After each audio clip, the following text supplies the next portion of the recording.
This right here is the Engwe LE20, and it is a fantastic cargo bike. There's so many features that we're gonna get into here in this video, from the fact that it has dual batteries, maximum range. Yes, this thing on pedal assist one mode can go over 200 miles. Yes, you heard that right, 200 miles. You've got space back here for cargo or an additional passenger. You've got great adjustability on the seat itself right here. And you've got adjustable handlebars too, which is something that's really important to me for various heights. So we're gonna get this out and ride it. First, let's go over some of the features of the LE20.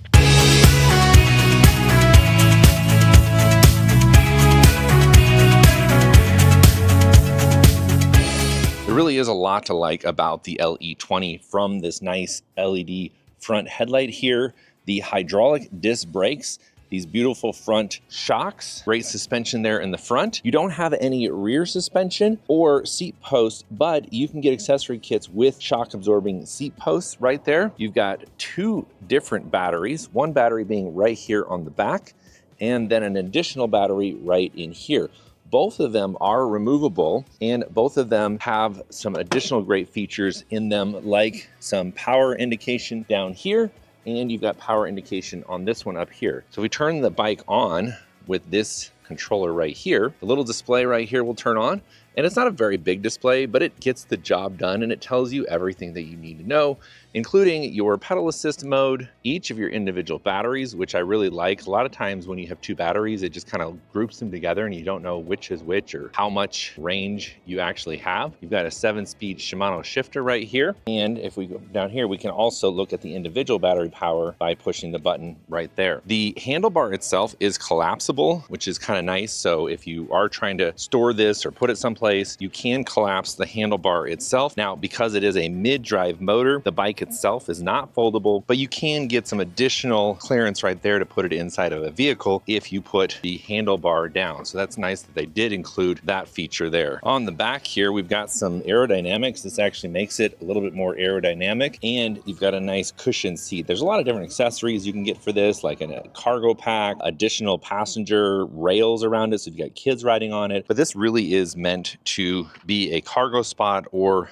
a secondary rider on the back here. The seat itself is really nice and cushioned, and there is a lever right here to lift it forward to give you easy access to remove this battery right here. So that's nice that they thought of that. You don't have to actually lift the seat up. You can just tip it forward like that. Some unique design down here with the longer chassis of this e-bike. They've got a chain pulley right there, which helps support the chain inline right there. And then this beautiful kickstand. Well, we're not really gonna call it a kickstand. It's more of a bike mount because you lift the whole thing forward. All right, let me show you what that looks like. So rather than a kickstand that you might lean over too far one way or another, this one here, you actually put your foot in front of it there, and now you're ready to ride. So it's very, very sturdy. What's nice about this is that if you do have cargo on the back here, you're going to be able to have a nice, secure, steady place to load up your cargo rather than worrying about it tipping over. So nice that they included that kind of a kickstand. The fit and finish of this is what we've come to really expect and appreciate from Engwe. They do a beautiful job finishing out their e-bikes. Got all the reflectors that you need, hydraulic disc brakes, which I absolutely love. There's also available front cargo racks. So there's the mount right there. I don't have that for this e-bike, but they do have a front cargo rack, which is nice. And then included with it is a little belt right here, and you've got your shifting right here. Now there's an available option for fast charging on this e-bike, which is nice because the standard charge for a battery like this, it's going to be about 5 to 6 hours, but with the fast charging adapter, you're gonna be able to charge up a battery between 2 to 3 hours, which is super fast and super nice, especially when you've got long range to think about. Speaking of range, the LE20 can go up to 109 miles on a single battery or 211 miles on the dual battery. Now, of course, that is in pedal assist 1, and the one that I have here is actually just a class 1 e-bike. There is no throttle right here. The class 2 version is throttle controlled or pedal assist, whereas this one that I have is pedal assist only, which is nice in some respects because it would be able to then get clearance to go on certain paths that are limited to class 1, that don't allow you to have an e-bike that has a throttle right here. Something else that we do see here is turn signals. Turn signals are very nice to have because they're going to be a great safety feature for this back tail light or our turn signals. So if we turn the lights on, which turning the lights on, you just push and hold the plus button there, and then you'll see on the screen there. Now the screen is flickering. Oh, there we go. Screen was only flickering because of the frame rate, but the camera just fixed that. You see the little icon there indicating that the lights are on, and then you've actually got a tail light there. And then on the front, you've got a nice headlight, which is nice and powerful for riding in the nighttime. This is also a mid-drive motor, which is different than, of course, than a hub motor. You've got all your power there coming from the crank, and there is no hub motor inside the wheel back here. All right, let's get this thing out and ride it. Enough talking about it. Let's see how it actually rides. All right, getting on the LE20 is really easy because you've got this nice step-through design here.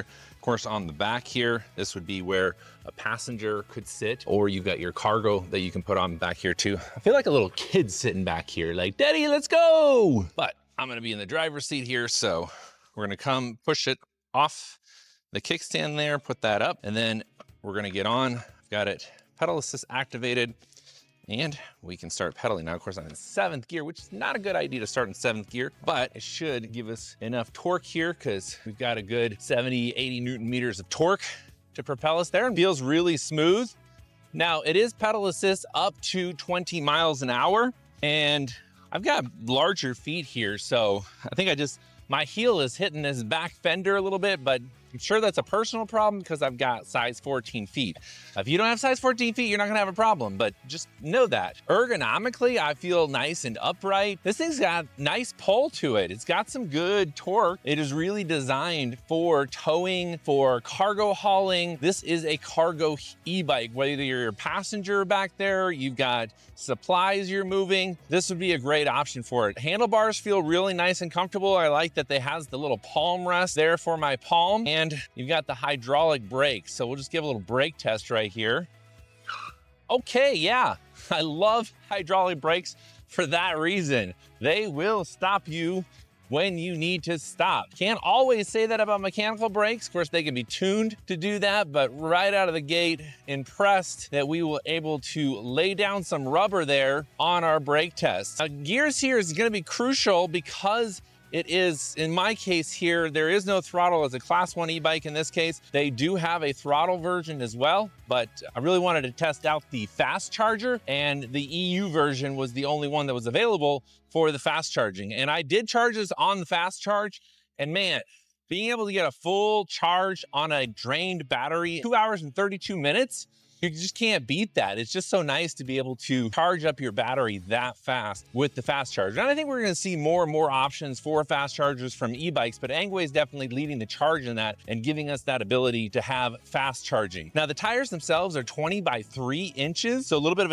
a different spec there, but I think that they lend themselves well to this kind of a bike, being that it's a cargo or a hauler type e-bike. They're smooth, they're not as knobby as you might find on some of the other fat tire e-bikes, but so far, I'm a big fan of a mid-drive motor. Your cranks are right there where the motor is, and this just feels really smooth. The last thing you want to worry about on an e-bike when hauling cargo or supplies or material, or another person for that matter, is feeling like it's jerky or not able to really accelerate you. So this definitely has a good amount of pull in it. Let's see how it does off-road here. We're gonna go over here into the dirt. Front shock's definitely coming in nice. It would be nice if it had a rear shock, or maybe even just a seat post shock in here. I know that Engwe offers that as an accessory. That would be something that would be appreciated, just to give a little bit more rebound there on the tush, but really no complaints. It really is a very comfortable e-bike to ride. It's also very easy to get up to speed here. Now, because I have the EU version, top speed on this is gonna be like at 16 miles an hour, but the US version, you're gonna be able to go well over 20, probably 28 miles an hour between the pedal assist and the throttle. You should be able to get about 28 miles an hour out of this e-bike. While I'm thinking about it, like, what are some concerns of your guys's that you have when choosing an e-bike? What have you seen in e-bikes that you wish they were doing differently? Because a lot of manufacturers are doing similar things. So what type of innovations, what type of changes do you guys think that e-bike manufacturers should do? Because I can guarantee you, Engwe is watching this video and they want that feedback. They want to know, what are they doing right, or what could they improve? Now, maybe it's just my size. I do kind of wish that there was a few more gears for me to kick into. If I had a little bit more gear ratio in this, I'd be able to get a little bit faster, but for the most part, most people going 20, 28 miles an hour is gonna be plenty of speed overall on an e-bike. Especially if you're hauling stuff, you're probably not going to want to go terribly fast on it. I feel the torque there really kicked in at that point. I like that, it's a good feeling. Well, there you have it. That was the Engwe LE20 cargo e-bike. They've got great discounts and sales going on right now, so check the description of this video where you're gonna find links to the best price on the LE20. And I don't just say that, there really are. There's great pricing down there, so go check that out. And I appreciate you smashing the subscribe button and the like button on this video. It really helps me out and grows my channel to more audiences like you wonderful people watching this video to the very end. So if you watch this to the very end, comment "I love e-bikes" down there in the comments to let me know that you did watch this all the way to the end.